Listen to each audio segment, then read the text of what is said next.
ҳайати устодон, омӯзгорон ва донишҷӯёни муассисаи давлатии таълимии коллеҷи тиббии шаҳри Панҷакин соли нави хониши 2023-2024-ро дар бинои нав пас аз таъмиру ободонӣ оғоз намуданд. Мавриди зикр аст ки бо қарори ҳукумати ҷумҳурии Тоҷикистон аз 2 марти соли 2023 маркази байниноҳиявии дилшиносии шаҳри Панҷакин ба мувозинаи муассисаи давлатии таълимии коллеҷи тиббии шаҳри Панҷакин гузаронида шуд ва дар муддати хеле кӯтоҳ аз тарафи маъмурият, омӯзгорон ва мусоидати мақомоти иҷроияи маҳаллии ҳокимияти давлатии шаҳри Панҷакин ин бино бо як тарҳи зебо аз таъмир бароварда шуда дар он 18 синфхона барои донишҷӯён ва 4 утоқи корӣ барои омӯзгорон ташкил карда шуд. дар маросими оғози соли нави таҳсил дар муассисаи давлатии таълимии коллеҷи тиббии шаҳри Панҷакин намояндаи мақомоти иҷроияи маҳаллии ҳокимияти давлатии шаҳри Панҷакин, сардухтури беморхонаи марказии шаҳри Панҷакин Раъно Абдуллоева ҳозиринро бо паёми табрикӣ раиси шаҳр муҳтарам Абдухолиқ Холиқзода ба муносибати соли нави таҳсил шинос кард. устодони муҳтарам, донишҷӯёни азиз, имрӯз дар саросари кишвари маҳбубамон яке аз ҷашнҳои фархунда рӯзи дониш таҷлил карда мешавад. инак баъди чанд лаҳза занги аввал садо дода аз фаро расидани рӯзи дониш ва оғози соли нави таҳсил мужда мерасонад. дар ин лаҳзаҳои фарахбахш ҳамаи шумо устодон ва донишҷӯёни азизро ба муносибати рӯзи дониш ва оғози соли нави таҳсил табрику таҳният гуфта, ба устодон дар иҷрои вазифаи пурмасъулияту ифтихорманд ва ба донишҷӯён барои андӯхтани илму фанҳои муосир муваффақияту комёбиҳо орзу мекунам. рушди соҳаи маориф ва илми кишвар чун омили муҳими пешрафти ҳар як давлату миллат дар маркази таваҷҷӯҳи ҳукумати ҷумҳурии Тоҷикистон таҳти роҳбарии асосгузори сулҳу ваҳдати миллӣ, пешвои миллат, президенти ҷумҳурии Тоҷикистон муҳтарам Эмомалӣ Раҳмон қарор дорад.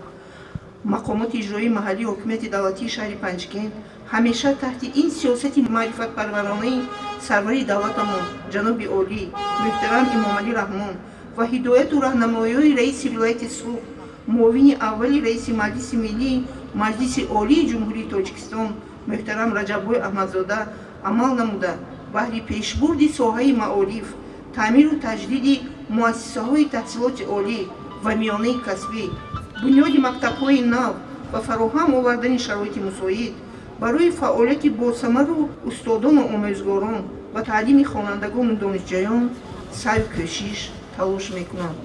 сипас сарвари муассисаи давлатии таълимии коллеҷи тиббии шаҳри Панҷакин Маҳмадмурод Сафаров зимни суханронии хеш ҳамаи устодон, омӯзгорон, донишҷӯёнро ба муносибати соли нави таҳсил шодбош намуда ҳамзамон нақшаю вазифаҳоро барои соли таҳсили нави 2023 ва 2024 арзёбӣ намуд.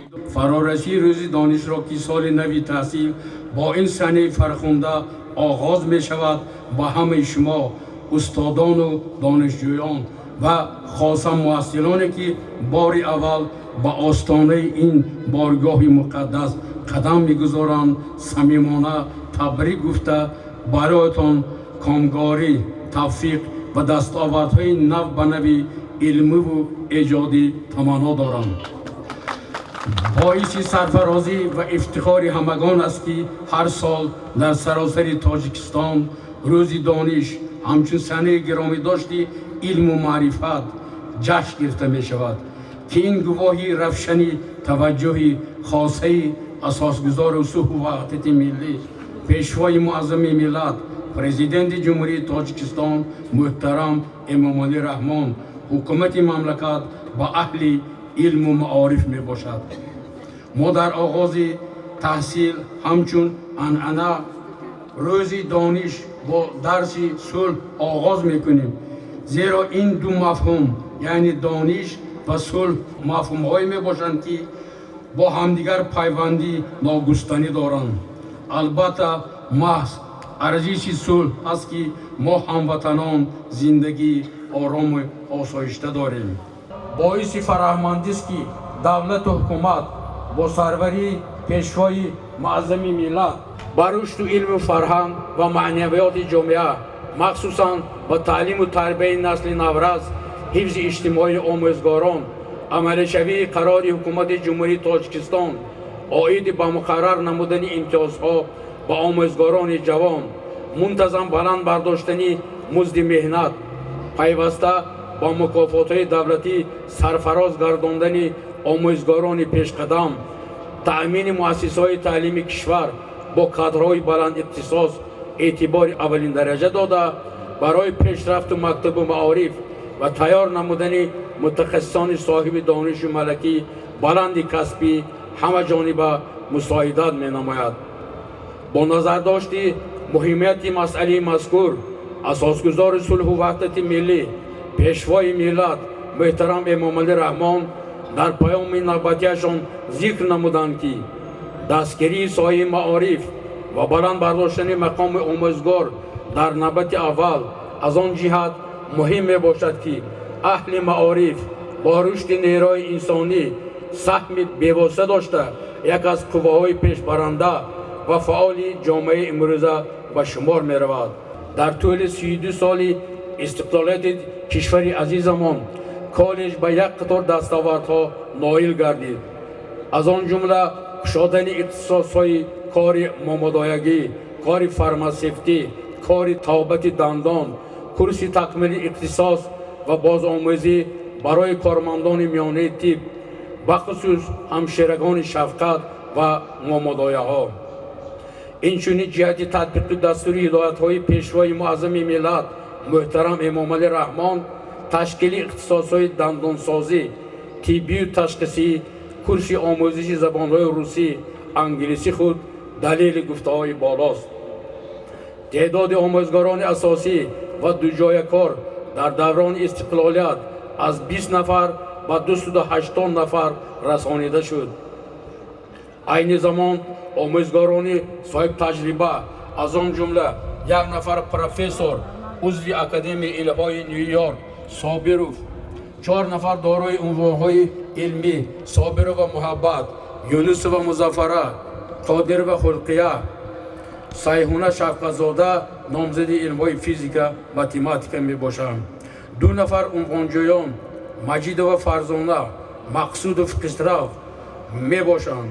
البته سهم پیشرفتی تعلیم تربیه مؤسسه آموزگاران سابقه دار بهران و اوغلای، سعدالله و حلیمه، غفار و سرورای، صابر و مردان، رحمان و عبدالقیوم، حسین و بزرگبای، یونس و مظفره، یحیی زبیدالله، صابر و زیوره، نور محمد، رستم و رحمان، خالف عالم، تیمیر و ساجده، ترسون و سریا، رجب و گلشهره، خاله و زینبای، رافی و مقومه، لطیفه و گلشهره و دیگران بی نهایت بزرگ است. باعث افتخارمندی و قید است که دانشجویان ما با تشبث راهبردی و مهنت‌های شبانه روزی استادان آموزگاران مؤسسه در آزمون‌های جمهوری فروغ صلح دانایی کتاب است، علم، فروغ معرفت، المپیادهای جمهوری از فن‌های دقیق اشتراک نموده سزاوار جایهای نمونوی گشتند. امروز نیز جامعه مهنتی مؤسسه در پرتو سیاست خردمندانه و عاقلانه پیشوای ملت پرزیدنت جمهوری تاجیکستان محترم امام علی رحمان منتظم بهر رسیدن به دستاوردهای شایسته و مظفریت‌های نوین تلاش نموده در تعلیم و تربیت دانشجویان و بهتر نمودن صفت تحصیلات پیوسته سعی می‌ورزند. با چنین نیت‌های نیک همه شما استادان صاحب خرد و دانشجویان عزیز را با آغاز سال تحصیلی 2023-2024 که با 32 سالگرد استقلالیت ملی پیوند می‌گیرد تبریک و تهنیت گفته برایتان کامگاری، تشبس‌های نو و نو ایجادی و دستاوردهای بی‌نظیر را تمنا می‌کنم. در یک فضای تنتنوی برای آموزگاران و متخصصان ساحه بیناکاری و استوهایی که در تعمیر و مورد استفاده قرار دادن بینای نوی مؤسسه سهم ارزنده گذاشتند. از طرف مؤسسه دولتی تعلیمی کالج طبی شهر پنجکین افتخارنامه ها، سپاسنامه ها و تحفه های خاطروی تقدیم گردید. گروهی از دانشجویان درباره تاجیکستان شعرها قرائت نمودند. همزمان دانشجویان کورس اول وعده خویش را برای داخل شدن به این بارگاهی که به سلامتی انسان نگرانده شده است قرائت نموده، همچون رمزی افتخار از این کسب انتخاب کردهشان و یکی از دانشجویان خلعت سفید پوشانیده شد. آنقدر در دلپسند استی وطن، در سر تصویر حسنت کس نمی یابد سخن. هیچ در دنیا ندارد رنگ و بویت را چمن، از تو در آسایش و راحت بود جان در بدن. چون که انسان را فضای دلکشا گردیده ای، خلق چون آهن تو چون آهن ربا گردیده ای. از برایت جان دهد انسان اگر ارزنده ای، سینه را سازد به حفظت چون سپر ارزنده ای. تاجیکستان مظهری من، سرزمینی کم زمین، تو سراسر کوهساری، تو سراسر سنگزاری. چون که فرزندانی تو در طول تاریخ دراز، هر کجا رفتند مشت خاک با خود برده اند. چون که فرزندانی تو در جستجوی بخت خود، در بیابانهای تفسان دور از تو مرده اند. تاجیکستانی عزیزم جشن استقلال دارد، پایه مستحکم و یک روز نو آغاز دارد. جشن استقلال کرده است تاجیکستان را قوی، رمز استقلال بود است آبادی و سازندگی. این همه آبادی و زیبایی از بحر چی است؟ این همه از بحر استقلال به دست آوردن است. من که میگویم استقلال بخت ملت است، بخت هر یک پیر و هر یک نوجوانی ملت است. جشن استقلال کرده است تاجیکستان را قوی، رمز استقلال بود است آبادی و سازندگی. ما دانشجویان کالج طبی در آغاز گرفتن اختصاص کارمند طب با تنتنه وعده می‌دهیم هیچگاه غمخواری و منفعت خیریت عموم را نسبت به تمام انسانیت فراموش نمی‌کنیم. در آغاز نایل شدن به این اختصاص از همه بشری کارمند طب وعده می‌دهیم که با بهای خوب و اعلا تحصیل نماییم، با انتظام باشیم، در کارهای جمعیتی جمهوری شهری، ناحیوی و کالج عزیزمان فعالانه اشتراک نماییم. همیشه و در همه جا مالکیت جمعیتی را احتیاط نموده با رفتار و کردار خوب قاعده های کالج عزیزمان را رعایت نموده مجموع قانون های جمهوری را همچون شهروند به جا می‌آوریم. با آستان کالج طبی قدم نهاده از امروز اعتباراً و من بعد آن را عزیز می‌حسابیم. با تنتنه وعده می‌دهیم که آبروی و شرف کالج عزیزمان را احتیاط نماییم.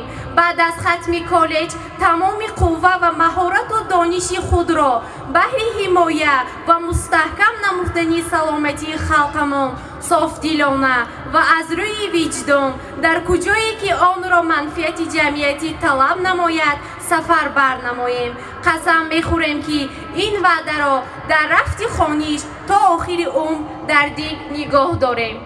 در نزد اشتراکچیان مراسم آغاز سال نو تحصیل собиқадорони муассисаи давлатии таълимии коллеҷи тиббии шаҳри Панҷакен Сулҳия Қодирова ва Нурмаҳмад Нуров ба сухан баромада бори дигар аз донишҷӯён даъват намуданд ки барои баландбардоштани сатҳу сифати дониши хеш ҳаматарафа ҷаҳду талош намоянд. имрӯз дар ҳама муассисаҳои мактабӣ, донишгоҳҳо ва тамоми таҳсилоти умумӣ ид аст. ман ҳамаи шуморо пеш аз ҳама онҳое ки нахустин маротиба қадамҳои худро ба ин боргоҳи муқаддас мемонанд самимона табрику муборакбод мегӯям. ба ҳамаи шумо пеш аз ҳама тани сиҳат, дониши аъло, муваффақиятҳо дар хонишу дар зиндагӣ орзу менамоям. ин хушбахтӣ хеле калон аст ки онҳое ки нахустин маротиба қадамҳои худро мегузоранд ба бинои нав насиб шуд ки шумо қадам мегузоред ва дар ин ҷо таҳсил мекунед. ба ҳамаи ин албатта хизматҳои муҳтарам Сафаров ва ҳукумати шаҳр ки дастгирӣ карданд хеле калон аст. биёед ҳама баробар бо дониши аъло мехонем ва як бори дигар нишон медиҳем ки мо сазовори ин бинову ин устодон мебошем. раҳмат ба пешвои муаззими миллат, раҳмат ба раиси вилоят, раҳмат ба раиси шаҳри Панҷакен Абдухолиқ Форухзода ки дастгирӣ кардан мо соҳиби бинои соҳиби замин шудем. бо сардори директори имрӯза Сафар Муҳаммурод ки ин кас куҷо қадам монанд як некӣ меборад, як бинои нав месозанд. ана беморхона рафтан як бинои боҳошамат сохтанд. мо умедворим ки ҳамҷам бо ташаббуси ин кас як бинои 4 ё 5 этажа мешавад ки ҳама коллеҷҳо дар инҷо ҷамъ мешаванд. воқеан саҳми муассисаи давлатии таълимии коллеҷи тиббии шаҳри Панҷакен дар таъмини мутахассисони соҳаи тандурустӣ барои шаҳру деҳоти Панҷакен, ноҳияҳои айнӣ, кӯҳистони Масҷо ва дигар минтақаҳои Тоҷикистон хеле калон аст. соли равон 420 нафар донишҷӯён ба курси аввали ин муассиса дохил шуданд. роҳбарият, омӯзгорон ва устодон тасмим гирифтанд ки дар соли нави таҳсил барои боз ҳам баландбардоштани сатҳу сифати таълиму тарбия ва истифода аз имкониятҳои муосир тамоми донишу малака ва таҷрибаи хешро равона месозанд. гузориши Аббос Ҳамросода ва Хаём Ҷураев аз муассисаи давлатии таълимии коллеҷи тиббии шаҳри Панҷакен.